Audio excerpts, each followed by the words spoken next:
তো বন্ধুরা আমার এই মেশিনটা নতুন নিয়ে এলাম। তো চলো প্যাকিংটা খুলে দেখে নেব। তো অনেক বন্ধুরই আমাকে ফোন করে বলেন যে দাদা আপনি কি মেশিন দিয়ে আপনার পিউ পলিশটা করেন। তো আগের মেশিনটা অনেকে দেখেছেন, এটা নতুন নিয়ে এলাম। এটা একদম খুব সুন্দর। এটার সঙ্গে এই যে দেখছেন আমি প্যাকিংটা খুলছি।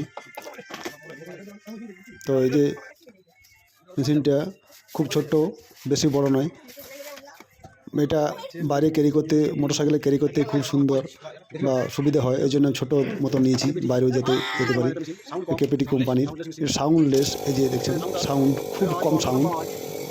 বা এটা একটা সানেসার আছে, সাউন্ডটা যেটা দেখছেন সানেসারটা লাগিয়ে দিলে আরও কমে যাবে। জাস্ট ভাইব্রেশন যেটা সেটা হবে আর কি, বাকি আওয়াজ একদমই কমে যাবে। তো এই মেশিনটা এরকম ধরনের মেশিন নিতে পারেন আপনারা।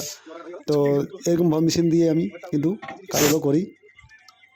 আর যে যে ট্যাঙ্কটা ওইটা 30 লিটারের।